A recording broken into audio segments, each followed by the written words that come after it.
자, 오늘 우리에게 주시는 말씀 함께 보겠습니다. 오늘 우리에게 주시는 말씀은 요한계시록 2장 8절부터 11절까지의 말씀입니다. 요한계시록 2장 8절부터 11절 저와 함께 한 목소리로 함께 봉독하겠습니다.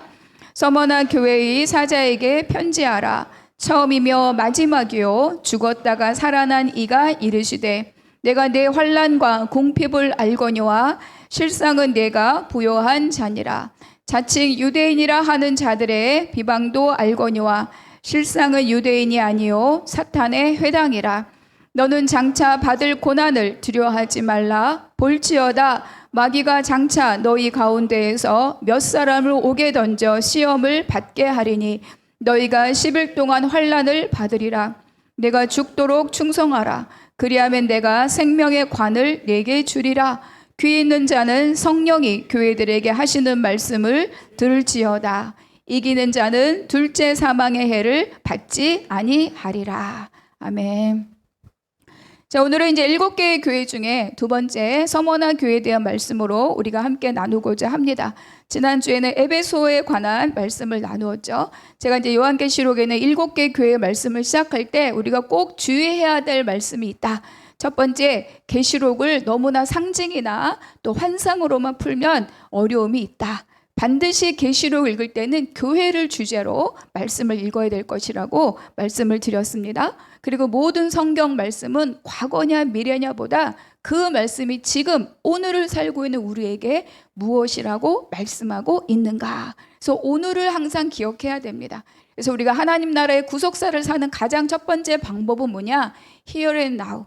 오늘 여기 내가 하나님의 말씀과 그 약속 안에서 어떠한 삶을 선택하고 살아가고 있는가. 그 관점을 놓치면 성경은 너무 허망한 이야기가 되거나 성경 우리 삶과 아주 그 관계가 없는 윤리 도덕책이 되는 경우들이 많이 있습니다. 그래서 그런 것들을 꼭 중심에 잡고 말씀을 함께하면 좋겠습니다. 그래서 지난주 첫 번째 나누었던 에베소 교회는 너무 주님께 칭찬받았지만 동시에 책망을 받았죠. 그들이 말씀을 지키고 이단으로부터 교회를 지킨 것은 너무 잘하였다. 너무 수고하였다. 그러나 너희들이 귀중한 것을 잃어버렸다.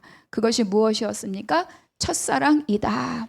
그래서 우리는 예수 그리스도의 십자가를 잃은 것이라고 말씀을 나눴죠. 예수 그리스도의 십자가는 사랑만 있는 것이 아닙니다. 예수 그리스도의 십자가는 하나님의 공의와 하나님의 사랑이 만난 자리죠. 그러니까 우리가 교회를 지킨다고 사람을 버릴 수 없고 사람을 지킨다고 하나님의 공의를 버릴 수 없습니다.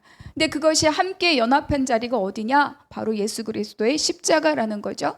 그렇기 때문에 우리가 모든 교회가 말씀을 지킨다고 사람을 버리는 것도 옳지 않은 일이요. 사람을 지킨다고 진리를 버리는 것도 옳지 않은 일이다. 복음은 하나님의 사랑과 그리고 하나님의 공의가 함께 있는 자리다. 그렇게 말씀을 나누었습니다. 자, 오늘은 서머나 교회에 대해서 말씀을 나누고자 합니다.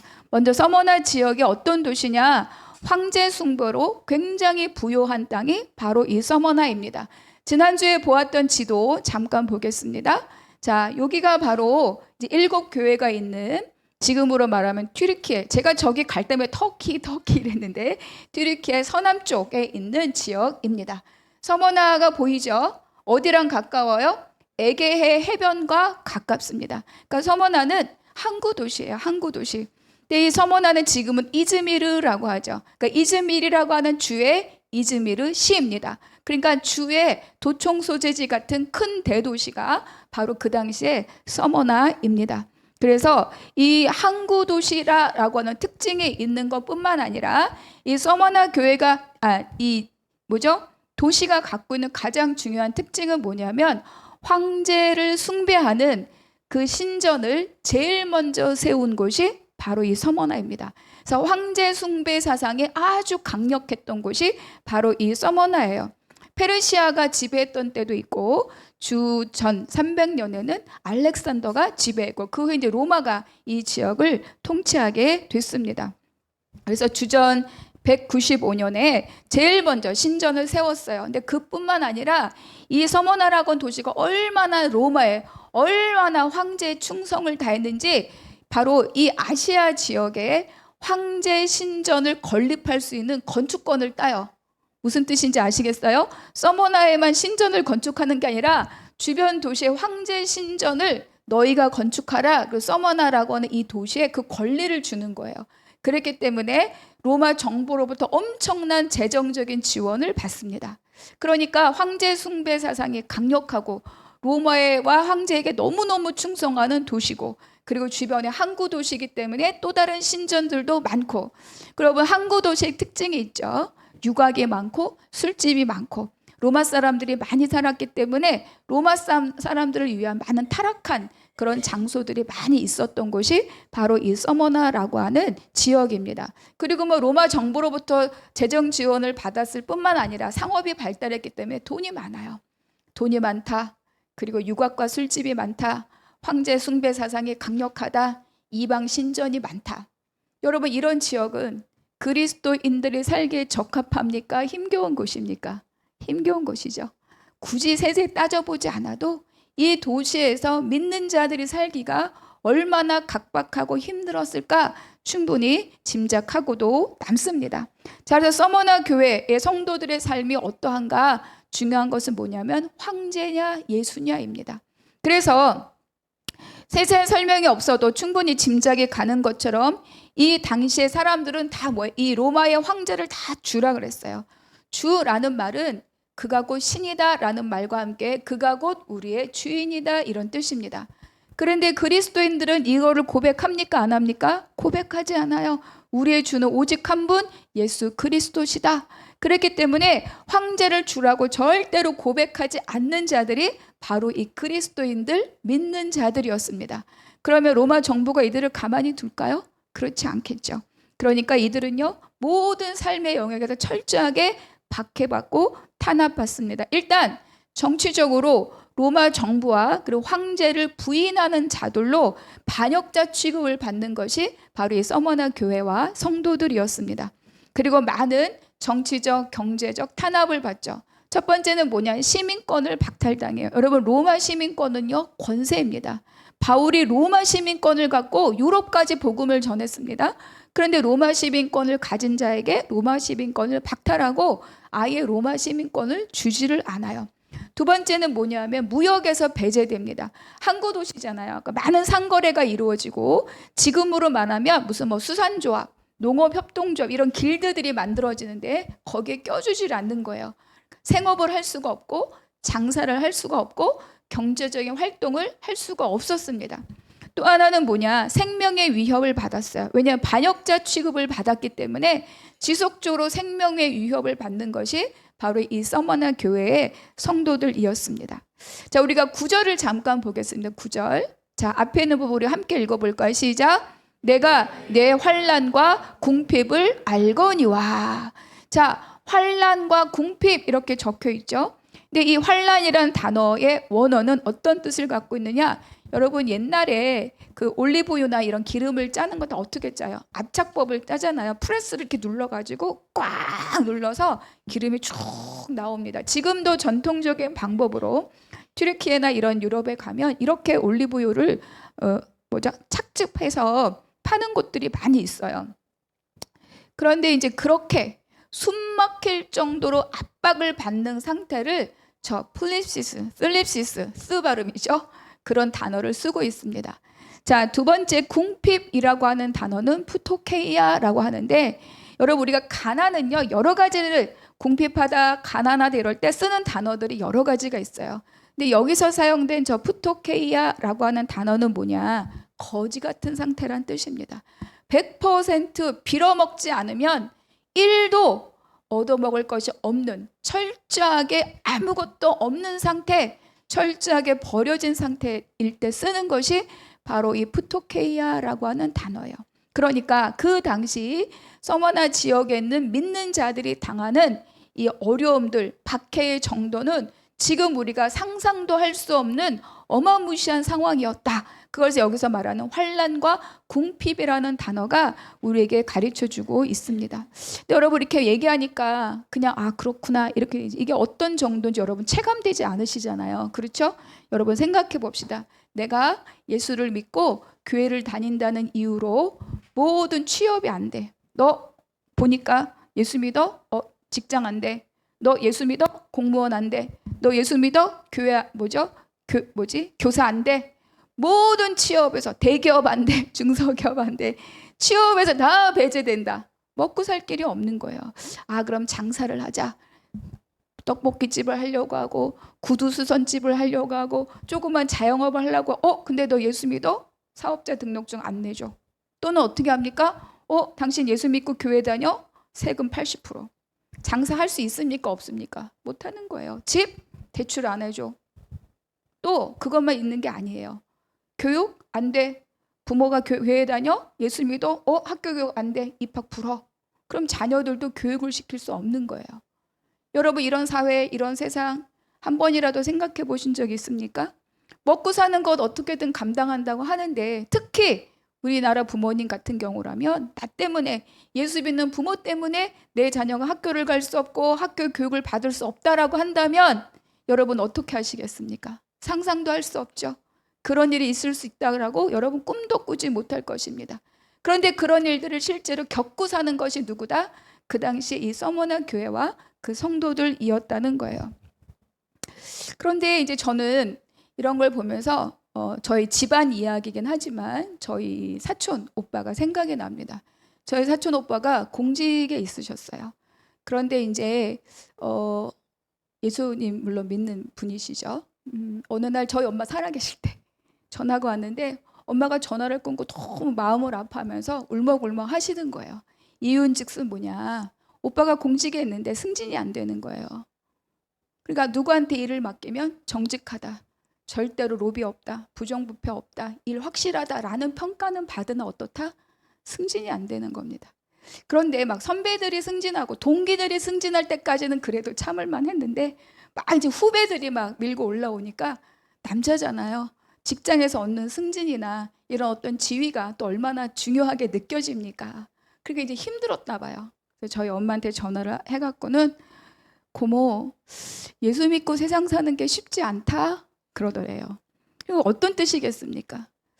그러니까 뭐 직장 잘리는 것 아님에도 불구하고 사람들이 이렇게 해서 세상 방법을 써서 세상 방법대로 살아서 그게 다 뭐 불법이냐? 그렇지 않아요. 그냥 관습적으로, 관례적으로 누구라도 그렇게 하는 거, 나는 주님 앞에 정직하게 살겠다 하나로 그걸 안 했더니 결국은 무능한 자가 된다는 거예요.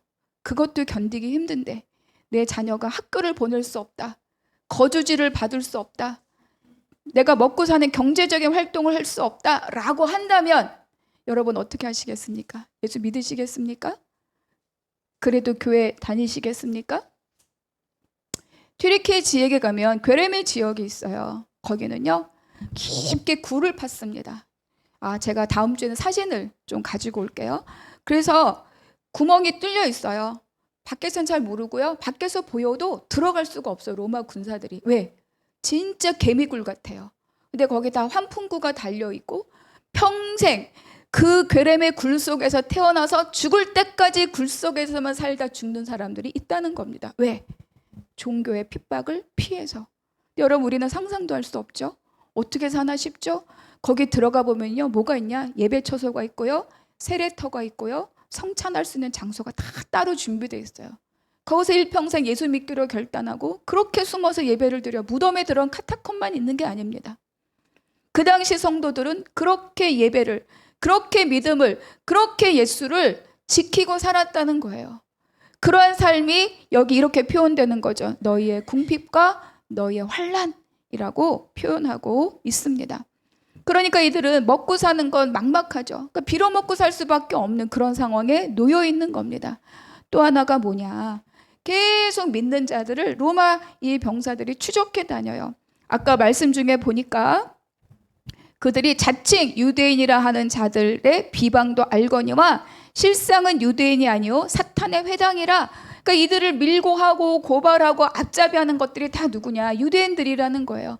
믿는 자들을 표방하면서 거짓으로 참여하면서 고발해서 잡혀가게 한다는 거죠. 그런데 그가 유대인이다 그런 것에 끝나는 게 아니라 다 뭐라고요?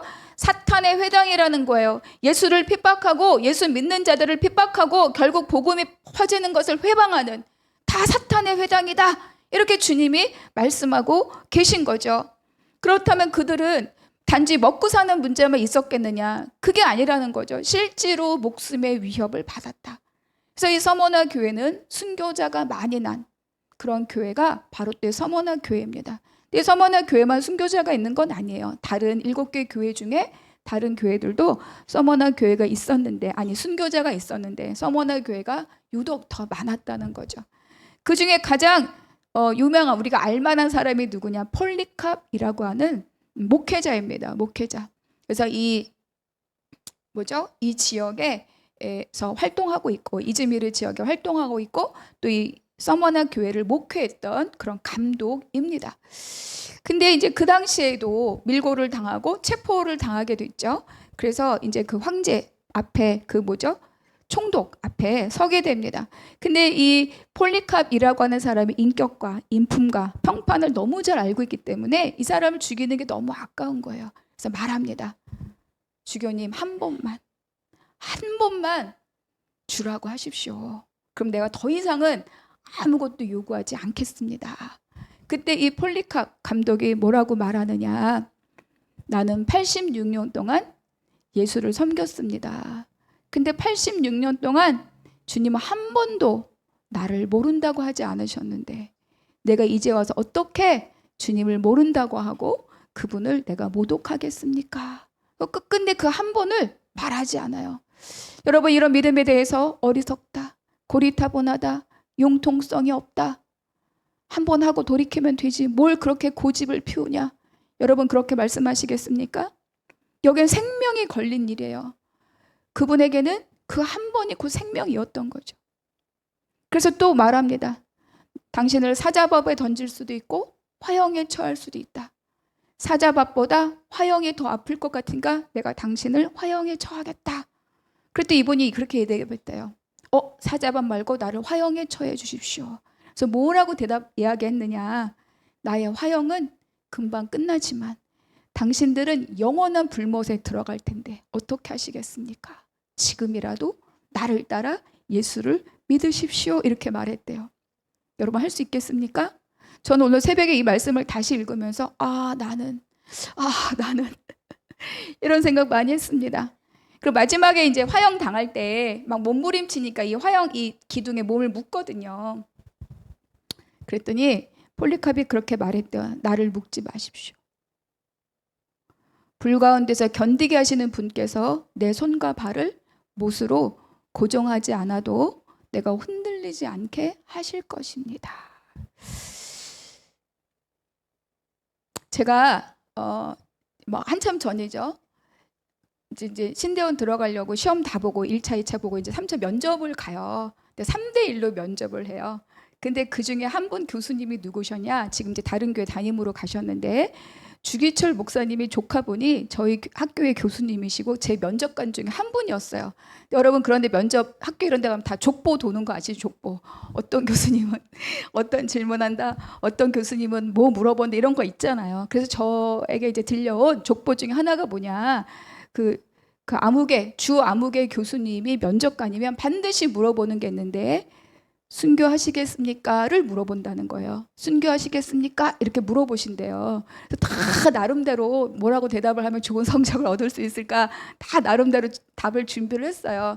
근데 또 마침 제가 신학대학원에 들어가기 전에 1년 반 동안 평신도 선교사로 잠깐 해외에 있었던 적이 있어요. 그러니까 저의 신앙 고백이나 이럴 때 이게 막 적었을 거 아니에요. 근데 이게 마침 딱 그 교수님한테 걸린 거예요. 그래서 뭐 이런저런 신앙 고백이나 이제 가게의 어떤 그 믿음의 연륜이 이런 걸 다 질문하는데, 그걸 딱 보더니 김현주 학생은 이렇게 다녀오셨네요. 근데 역시나 예상한 대로 질문하는 거예요. 저한테 물어보면서 김현주 후보생은 순교하시겠습니까? 이렇게 물어보는 거예요. 저 근데 준비했잖아요. 그 질문을 할 거라고 생각하고. 그래서 제가 뭐라고 대답했느냐?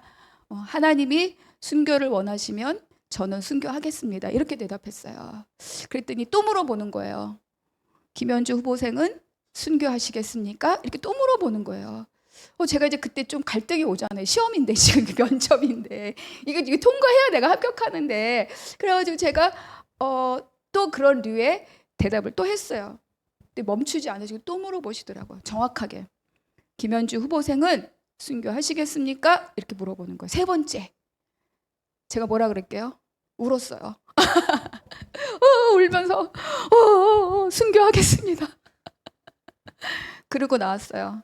그래서 제가 별명이 뭐였냐? 울어서 합격한 학생이었습니다. 울어서 합격한 학생. 그 제가 이제 면접 끝나고 이제 면접실에 나왔을 거 아니에요. 근데 옆에 쫙 이제 대기자리를 서 있는데 제가 울면서 나오니까 난리가 난 거예요. 왜 우냐? 무슨 일이 있었냐? 뭐 혼났냐? 뭐 그래서 그랬던 저의 그 지금 생각하니까 재밌네요. 이제 그러고 어쨌든 신대원을 갔습니다. 순교한다는 게 여러분 원한다고 하는 것도 아니고 또 안 하고 싶다고 안 하는 것도 아니고 우리는 지금 순교의 세상을 살지 않지만 바로 40년 전만 해도요. 또 일제시대 어때요? 순교가 있었습니다. 바로 주기철 목사님도 순교하셨고 많은 믿는 자들이 그것도 뭐 유명한 목사님들이 순교한 게 아니라 많은 성도들이 죽음을 각오하고 그렇게 복음을 지켰던 피의 역사가 바로 교회의 역사입니다. 서머나 교회가 그런 삶을 살고 있었다는 거예요.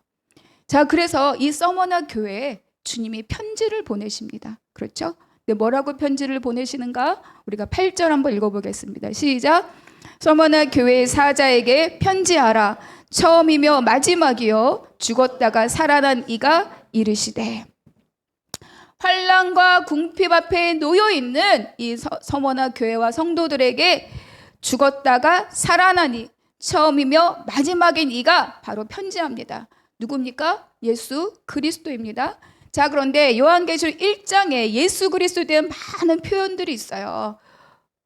우리 지난주에 읽던 7 등대를 붙들고 7 금촛대 사이를 거니시는 분, 발등이 놋등 같은 분, 긴 옷을 입으신 분, 또 어린 흰 양 같으신 분, 많은 표현들이 있는데 우리가 1장 17절과 18절 같이 한번 읽어보겠습니다. 시작. 내가 볼 때에 그의 발 앞에 엎드려져 죽은 자 같이 되매 그가 오른손을 내게 얹고 이르시되 두려워하지 말라. 나는 처음이요 마지막이니 곧 살아있는 자라. 내가 전에 죽었었노라. 볼지어다 이제 세세토록 살아있어 사망과 음부의 열쇠를 가졌노라. 여러분 여기서 이렇게 말씀합니다. 처음이요 마지막이라 이렇게 말씀하는 거예요. 시작과 끝이 다 주님 손에 있다 이 뜻입니다. 내가 시작한 구원 내가 완성한다 그렇게 말씀하고 있는 거예요. 시작과 끝 내가 처음이요 마지막이란 말은 내가 변함이 없다. 시작도 내가 하고 완성도 내가 한다 이렇게 주님이 말씀하는 거죠. 이어서 뭐라고 이야기하십니까? 죽었다가 살아난 이라고 말씀하고 있는 거예요. 무슨 뜻이에요? 죽음이 끝이 아니라는 겁니다. 지금 죽음을 실제로 경험하고 있는 이 서머나 성도들에게 죽음이 끝이 아니다 이렇게 말씀하시는 거죠. 그런데 주님이 어떤 분이십니까? 하나님의 아들이시고 하나님의 본체이심에도 불구하고 예수님조차도 죽음으로 십자가에 달려 죽음으로 성부 하나님께 죽도록 충성하신 분이 바로 누구예요? 예수 그리스도입니다. 무엇 때문에? 우리 때문에. 우리의 죄를 대속하시고 우리를 하나님 나라의 왕과 제사장으로 나라와 제사장으로 우리를 회복하고 부르시기 위해서 십자가에 달려 죽으심으로 죽기까지 충성한 분이 예수님이시다. 하나님의 아들조차 그렇게 하셨다. 그런데 그게 끝이 아니다. 그가 살아나셔서 세세토록 살아계시다. 그걸 이 성도들에게 보여주고 말씀하고 있는 거죠. 너희들이 믿는 내가 누구냐? 처음이요 마지막이고 죽었으나 살아난 이다. 이렇게 말씀하고 있는 거예요. 그래서 지금 박해 가운데 있는 교회와 함께하고 계시다. 여러분 위로가 됩니까? 그렇죠. 내가 오늘 죽을지도 몰라. 내일 사로잡혀 갈지도 몰라. 내일 사자밥이 될지도 몰라. 어제 내 아내가 내 자녀가 그렇게 죽었어요. 그런데 주님이 말씀하시는 거예요. 처음이요 마지막이고 죽었으나 살아난 내가 너희들에게 바란다. 그러니까 이 서머나 교회에 가장 기대하고 있는 하나님, 가장 기대하고 있는 주님의 모습으로 예수님이 편지하시는 거죠. 그리고 이렇게 말씀하죠. 아까 읽었던 것처럼 성도들이 당한 궁핍과 환난을 내가 다 알고 있다라고 말씀하셔요. 서머나 7개의 교회 중에요. 칭찬과 책망이 있는 교회가 있고 칭찬만 있는 교회가 있고 책망만 있는 교회가 있어요. 근데 이 서머나 교회는 빌라델비아 교회와 같이 칭찬만 있는 교회예요. 안타깝게 둘 다 가난한 교회고 둘 다 조그만 교회입니다. 근데 여러분, 칭찬만 있는 교회가 내가 너희의 모든 것을 다 알고 있어 라고 할 때 그 알고 있다는 말이 겁박이 될까요? 위로가 될까요? 위로가 되죠. 나 잘못한 것도 있어. 어떤 아이가 뭘 잘못했어. 엄마가 다 알고 있다. 이러면 어때? 겁나잖아요. 근데 막 공부도 잘, 시험도 100점짜리 책가방에 있고 숙제도 다 해서 선생님한테 참 잘했어요. 도장도 받고 막 이러고 왔어요. 엄마한테 칭찬을 기대하고 있어요. 그때 엄마가 내가 너 다 알고 있어. 그럼 어때요? 신나잖아요.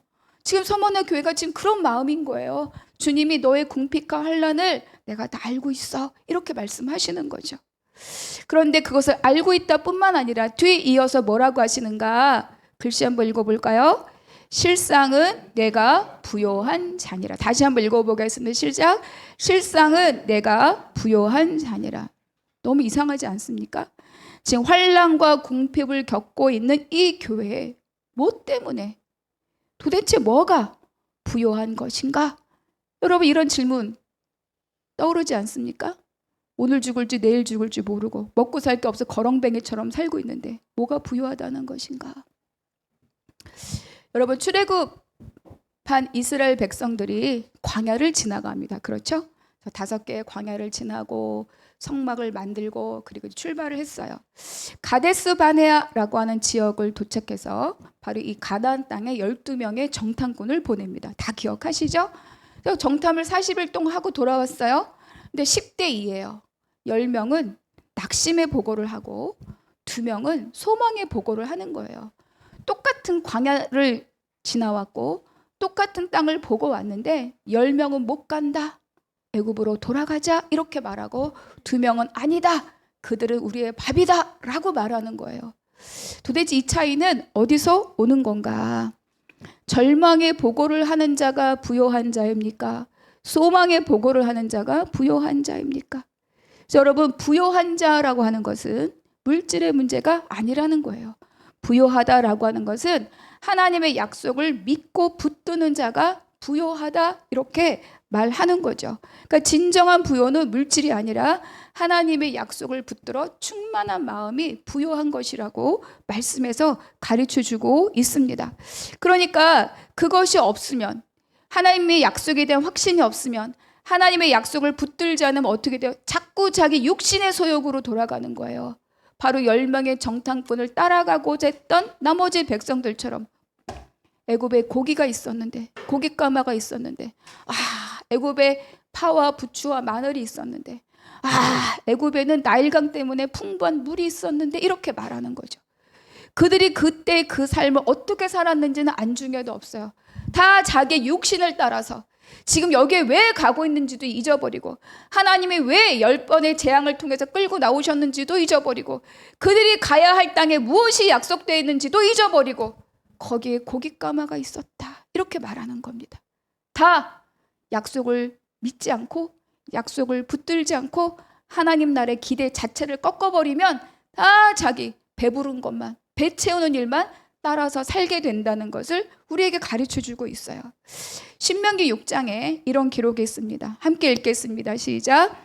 내 하나님 여호와께서 내 조상 아브라함과 이삭과 야곱을 향하여 내게 주리라 맹세하신 땅으로 너를 들어가게 하시고 내가 건축하지 아니한 크고 아름다운 성읍을 얻게 하시며 내가 채우지 아니한 아름다운 물건이 가득한 집을 얻게 하시며 내가 파지 아니한 우물을 차지하게 하시며 내가 심지 아니한 포도원과 감람나무를 차지하게 하사 내게 배불리 먹게 하실 때, 이게 바로 가나안 땅으로 인도하여 드리는 하나님의 약속이라는 거예요.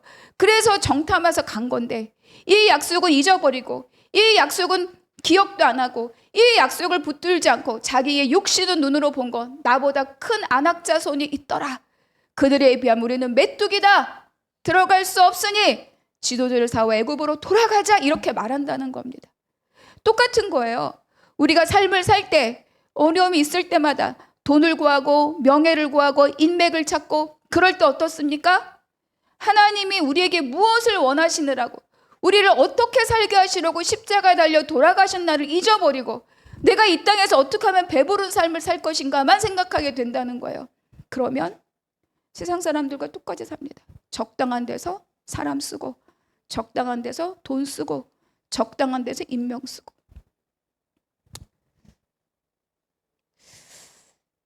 약속을 믿고 약속을 붙드는 자만 광야를 지납니다. 약속을 놓치면 광야 못 가요. 어떻게 갑니까?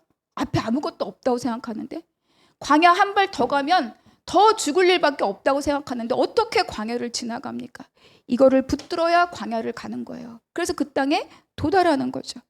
그러니까 이 하나님의 말씀하신 이 부요, 너희가 환난과 궁핍에 있으나 실제로 너희가 부요한 자라라고 말씀하시는 건 뭐냐? 이 언약을 갖고 있는 너희가 부자라는 겁니다.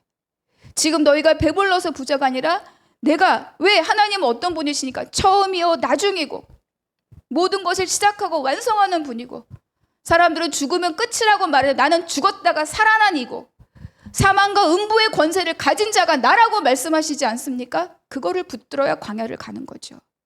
그러지 않으면 우리 다 돌아가야 됩니다. 뭐하러 엉뚱한 수고하고 피눈물 흘리며 가겠습니까? 그러니까 믿음은, 승리하는 믿음이라고 하는 것은 환경과 가난을 보는 눈이 아니라 하나님의 약속을 보는 눈이 광야를 가고 이기게 하는 거죠. 또 하나는 뭐냐? 마지막 때가 있다는 것을 기억해야 됩니다. 우리 디모데후서 4장 1절의 말씀, 우리 한 목소리를 읽겠습니다. 시작. 하나님 앞과 살아있는 자와 죽은 자를 심판하실 그리스도 예수 앞에서 그가 나타나실 것과 그의 나라를 두고 엄히 명하노니. 디모데후서는요, 바울의 거의 죽기 직전에 마지막 편지와 같은 편지입니다. 그런데 이때 바울이 뭐라고 합니까? 하나님 앞, 그렇죠? 살아있는 자와 죽은 자를 심판하실 그리스도 예수 앞, 심판의 때가 있다. 근데 누가 하신다고요? 하나님 앞에서, 그리고 예수 그리스도 앞에서. 마지막 최종적인 심판권이 누구에게 있다고요? 예수 그리스도에게 있다는 거예요. 그럼 여러분, 우리 누구 붙들어야 됩니까? 세상 붙들어야 됩니까? 돈 붙들어야 됩니까? 명예 붙들어야 됩니까? 최종 권세자가 누구죠? 예수 그리스도잖아요. 그분 붙들어야죠.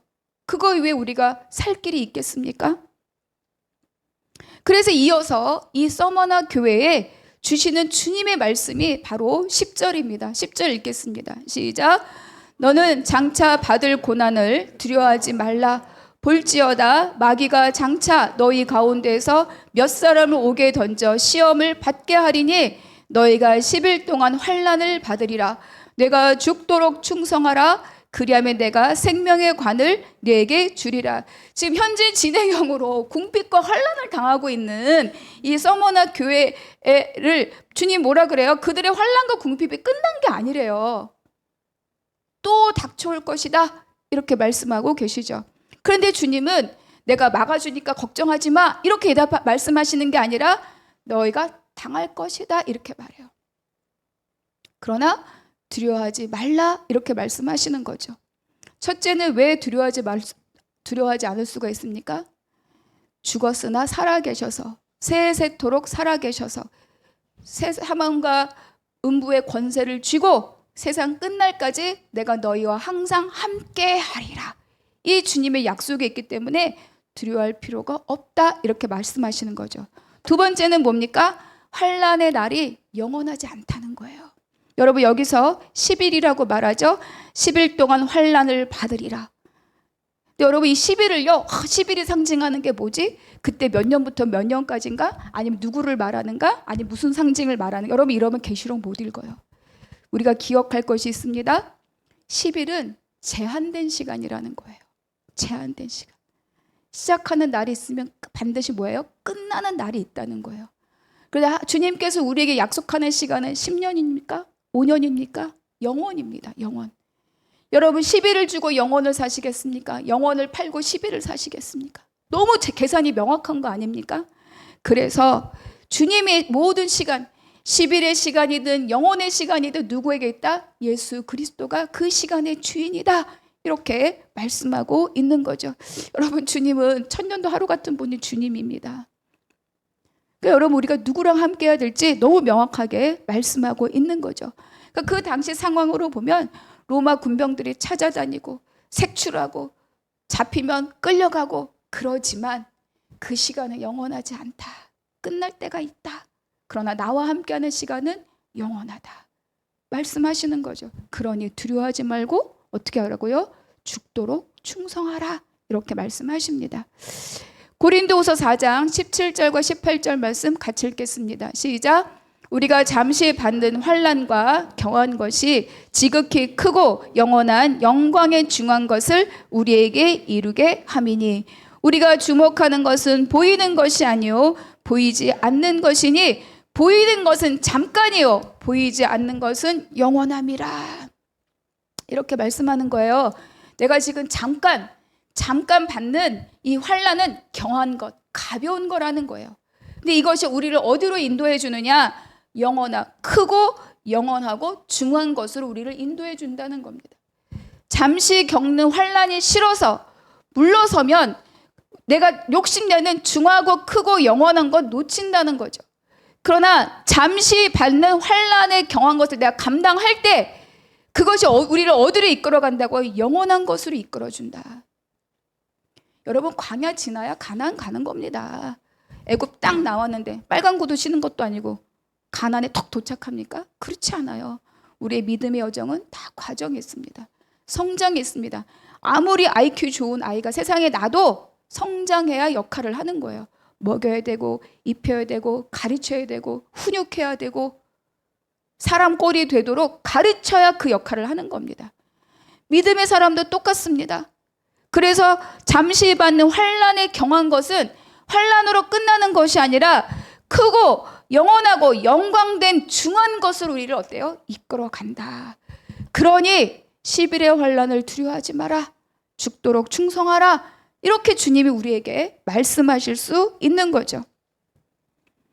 그에게 무엇을 약속하셨습니까? 내가 생명의 관을 내게 주리라. 관은요, 일반 왕이 쓰는 이런 왕관 이런 게 아니고 월계관을 말합니다. 경기에서 이긴 자에게 주는 관 있잖아요. 올림픽 경기 그럴 때 쓰는 관을 생명의 관이라고 말합니다. 그러니까 우리는 제가 처음 계시록을 시작할 때 말씀드렸죠. 교회의 사명이 뭐냐? 예수 그리스도 이 땅에 다시 올 때까지 이 땅에서 주님의 발등상을 만들기까지 남아있는 싸움을 해야 되는 게 누구라고요? 그게 교회입니다. 공동체고 저와 여러분인 거예요. 그 싸움을 이기는 자라고 말씀하고 있는 거죠. 그러니까 서문의 교회는 예수님이 십자가 부활 승천하시고 성령님을 보내주셨을 때 맡긴 사명, 이 땅에서 나의 발등상을 이루기까지 싸움을 싸우라는 그 싸움을, 영적인 싸움을, 믿음의 싸움을, 말씀으로 붙드는 싸움을 지금 싸우고 어때요? 승리한다. 그 이야기를 지금 우리에게 하고 있습니다. 그러니까 이 말씀은 지속적으로 박해와 순교의 위협에 놓여 있는 이 서머나 교회에게 너무 적합하면서도 너무 확실하게 주시는 약속의 말씀인 거죠. 마지막으로 11절 같이 읽겠습니다. 시작. 귀 있는 자는 성령이 교회들에게 하시는 말씀을 들을지어다. 이기는 자는 둘째 사망의 해를 받지 아니하리라. 지금 모든 교회마다 반복되는 게 있어요. 귀 있는 자는 성령이 교회에게 하시는 말씀을 들으라. 귀 있는 자는 들으라. 지난주에도 말씀드렸지만 귀 있다고 다 듣는 거 아닙니다. 제가 이렇게 40분, 50분 설교해도요. 듣는 거 다 달라요. 말씀 나눠보면 어떤 사람은 이게 남고 어떤 사람은 저게 남고 다 자기가 관심 있는 게 남아요. 그러니까 성령이 하시는 이 말씀, 내가 성령의 말씀하심에 관심이 있고 하나님 나라에 관심이 있고 영원한 것에 관심이 있고 그것에 대해 귀가 열려 있어야 듣는다는 거예요. 말한다고 다 듣는 게 아니라는 겁니다. 그러니까 주님이 안타까우시니까 계속 말씀하시는 거예요. 귀 있는 자는 성령의 교회에게 하는 말씀을 들으라 이렇게 말씀하고 있죠. 여러분 땅을 바라보는 사람은 하늘의 언어는 들리지 않습니다. 그게 말도 안 되는 일이라고 우겨요. 그러나 분명하게 하나님 말씀하시는 거죠. 귀 있는 자는 하늘에서 성령을 통하여 너희들에게 주는 음성을 들으라. 듣는 자는요 깨닫습니다. 그리고 듣는 자는 살아요. 그게 바로 믿음의 삶입니다. 자, 그렇게 해서 이기는 자에게 뭐라고 말씀하시죠? 둘째 사망의 해를 받지 않는다 이렇게 말씀하십니다. 우리는 첫째 사망은 다 겪어요. 여러분 나이 들면 다 죽습니다. 둘째 사망은 뭐냐? 하나님의 영원한 심판을 받는 것이 둘째 사망이에요. 믿지 않는 자, 예수를 부정한 자 다 어디로 갑니까? 영원한 불못의 자리로. 우리는 하나님의 나라로. 그것이 둘째 사망입니다. 그리고 이게 된 자에게는 둘째 사망, 영원의 심판한 나라에, 영원한 심판의 불못에 들어가지 않는다. 근데 여러분, 우리가 마지막에 때가 있다는 것을 기억하고 살아야 된다고 아까 말씀드렸죠. 기억하셔야 됩니다. 그 두 번째 죽음을 당하지 않는다. 이렇게 서머나 교회에게 주님이 약속하고 계신 거죠. 여러분, 우리는 어떻습니까? 여러분, 우리가 무엇에 부요하기를 원하십니까? 우리가 정말 열심히 살고 있고 기도도 하고 새벽 예배도 드리는데 정말 내가 원하는 삶의 부요는 무엇을 추구하는 부요냐? 여러분, 10일의 환난을 피하려고 하다가 영원한 생명을 잃어버릴 수도 있습니다. 그러니까 주님이 서머나 교회, 환난과 궁핍에 놓여 있는 서머나 교회에게 하신 말씀을 잘 다시 한번 새겨 들어야 돼요. 주님께서 서머나 교회에게 모든 형편, 궁핍과 환난을 다 알고 계시다라고 말씀하십니다. 바꿔 말하면 저와 여러분이 처해 있는 모든 형편을 다 누가 알고 계시다? 주님이 다 알고 계시다는 거예요. 나의 가난, 나의 눈물, 나의 고통, 나의 결핍, 나의 상처, 나의 부당함, 나의 불공정함, 주님이 다 알고 계시다. 우리가 여기서부터 출발하는 겁니다. 그럼 여러분, 누구한테 얘기해야 되고 누구를 붙들어야 됩니까? 다 알고 계시는 분, 그것의 주인 되시는 분을 우리가 붙들어야 하지 않겠습니까? 아는 분한테, 다 갖고 있는 분한테 그거를 붙들어야 우리 인생이 주님의 나라를 가는 거고 세상을 이기는 삶을 사는 거예요. 그러기 위해서 그분에게 죽도록 충성하는 거예요. 여러분, 아까 제가 요거를 살짝 떼고 그냥 메시지를 드렸는데, 지금 막 환난당하고 빌어먹을 상황이 되고 오늘 죽을지 내일 죽을지 사자밥이 될지 모르는 자들에게 죽도록 충성하라, 이렇게 하면 어때요? 여러분, 화나잖아요. 나 오늘 사는 거 너무 힘든데 뭘 더 하라는 얘기야? 얼마나 더 하라는 얘기야? 어떻게 하라는 얘기야? 이렇게 울분이 올라올 수 있어요. 주님이 말씀하신 죽도록 충성하라는 돈 내라, 새벽 예배 드려라, 봉사해라, 청소해라, 식당 봉사해라, 그런 뜻이 아닙니다. 내가 너를 다 알고 있으니, 내가 처음이요 마지막이니, 나는 살았다가 죽었으나 살았던 자이니, 세세토록 권세를 가진 자이니 나를 붙들고 사는 삶에 충성하라, 그 뜻입니다. 이걸 오해하시면 안 돼요. 말씀만 덜렁 눈으로 읽고 참 죽게 생겼는데 무슨 충성이야, 이러면 하나님 말씀 1%도 모르고 곡해하고 왜곡하고 거짓말에 속는 겁니다. 주님이 죽도록 충성하라는 것은 나를 붙들고 사는 삶, 세상이 예수 믿어도 소용없다라고 날 뜯어내려고 해도 끝까지 붙드는 삶, 야 그렇게 하면 승진하겠냐 라고 말해도 끝까지 주님의 말씀을 붙드는 삶, 그래가지고 애 대학 보내겠냐라고 말해도 기도하면서 내 자녀는 믿음으로 키우겠다라고 결단하는 그 삶, 그 자리에서 물러서지 말아라, 그거를 죽도록 충성하라, 이렇게 말씀하시는 거예요. 여러분, 어디다 충성하시겠습니까? 세상에다 충성하시겠습니까? 나를 다 알고 계신 주님께 충성하시겠습니까? 제가 굉장히 좋아하는 말씀인데 신명기 4장 4절의 말씀 마지막으로 한 번 더 읽겠습니다. 시작. 오직 너희의 하나님 여호와께 붙어 떠나지 않은 너희는 오늘까지 다 생존하였느니라. 다 죽었다는 거예요. 다 죽었어. 유일하게 살아서 모압 평지까지 와서 이제 가나안 진입을 눈앞에 두고 있는 너희는 어떻게 살았니? 이거예요. 오직 너희의 하나님께 붙어 떠나지 않은 너희가 살았습니다. 모든 거친 광야를 건너고 발람처럼 발락처럼 저주하려고 하는 모든 사탄의 괴계를 이기고 가나안 땅 앞까지 올 수 있고 곧 그 땅을 진입해서 차지할 그 사람들이 여기까지 올 수 있던 유일한 길, 그것은 오직 하나님을 붙들고 왔기 때문이다. 저와 여러분이 이 일에 죽도록 충성할 수 있는 분들이 되기를 축복합니다. 그래서 우리는 물어봐야 돼요. 내가 지금 무엇 때문에 싸우고 있는가? 내가 지금 무엇을 붙들고 싸우고 있는가? 내가 무엇을 위해서 지금 온 힘을 다하고 있는가? 어디에 온 힘을 쏟고 있는가? 이를 물어봐야죠. 엄한데 죽을 자리를 따라서 에너지를 쓰는 사람이 아니라 살 자리를 따라서, 영원한 생명을 따라서. 그래서 마귀가 너 그렇게 살아봐야 세상에서 승리할 수 없어 라고 나를 속여도 그렇지 않다. 나는 주님을 붙들고 가겠다. 이렇게 끝까지. 그래서 우리는 결단해야 돼요. 내가 순교의 마음으로 끝까지 붙들고 이겨야 될 지점이 어딘가. 그래서 나의 생각, 나의 경험, 나의 의 다 부수고 오직 예수 그리스도, 그분의 말씀, 그분의 약속, 거기에 끝까지 죽도록 충성하고 마지막에 승리하는 저와 여러분, 또 우리 한나무교회 되기를 주님의 이름으로 축복합니다. 아멘. 우리 또 잠시 기도하고 함께 찬양하면서 또 기도하겠습니다. 하나님 감사합니다. 오늘 서머나 교회 말씀을 통하여서 정말로 죽도록 충성하는 것이 무엇인지 깨닫게 하심에 감사합니다. 하나님, 내가 몸으로 또 돈으로가 아니라 오직 예수님의 약속을 붙들고 그분에게 떨어져 나가지 않고 그분을 붙들고 살아가는 그 삶에 세상의 어떤 괴계도 이기고 그분을 붙들고 살아가는 그 삶에 죽도록 충성하는 우리 모두가 되게 하여 주시옵소서. 감사하고 우리 주 예수 그리스도의 이름으로 기도하옵나이다. 아멘.